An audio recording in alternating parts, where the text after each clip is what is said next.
Bharatiya Janata party की महाराष्ट्र की प्रमुख नेताओं की कोर कमेटी की बैठक अभी संपन्न हुई। माननीय हमारे अध्यक्ष चंद्रशेखर बावनकुळे जी के अध्यक्षता में हमारे नेता माननीय देवेंद्र जी के नेतृत्व में ये पूरी बैठक हुई और उसमें मार्गदर्शन के लिए हमारे केंद्रीय चुनाव निरीक्षक, केंद्रीय मंत्री माननीय भूपेंद्र यादव जी, माननीय केंद्रीय मंत्री पीयूष गोयल जी, राष्ट्रीय सह संगठन मंत्री शिवकुमार जी, राष्ट्रीय सरचिटनीस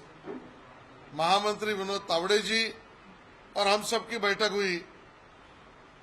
बहुत महत्वपूर्ण इस बैठक में जिला स्तर पर भारतीय जनता पार्टी विस्तारित कार्यकारिणी अधिवेशन करेगी, उसकी शुरुआत भी हो चुकी है। कार्यकर्ताओं से संवाद, चुनाव के लिए कौन से मुद्दे लेकर चुनाव में जाना,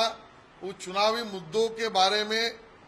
चर्चा, व्याख्यान, भाषण, कार्यकर्ताओं के सुझाव लेकर संगठन मजबूतीकरण का कार्यक्रम, इसकी योजना बनाई गई है। नंबर 1।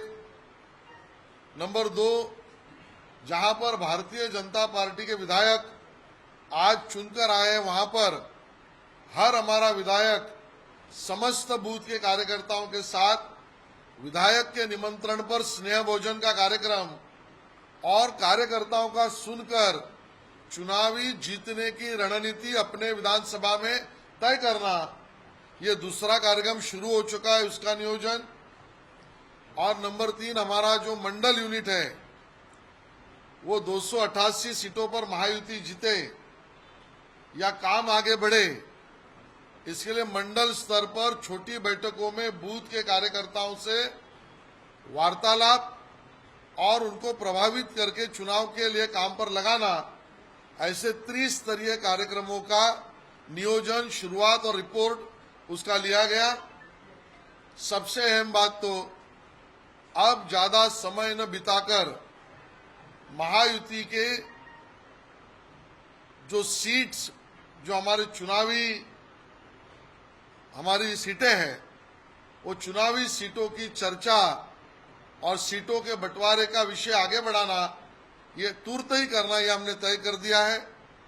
उसका पूरा अधिकार माननीय देवेंद्र जी को भारतीय जनता पार्टी की तरफ से हमने दिया है और स्वाभाविकता माननीय एकनाथ जी, माननीय अजित दादा पवार, इनसे देवेंद्र जी और माननीय रामदास आठवले जी और अन्य हमारे महायुति के नेताओं से अब जल्द ही चर्चा शुरू होगी और चुनाव जीतने का पहला कदम सीटों के बंटवारे में भी हम आगे रहेंगे और उसी आधार पर आगे के नियोजन को लेके जाएंगे।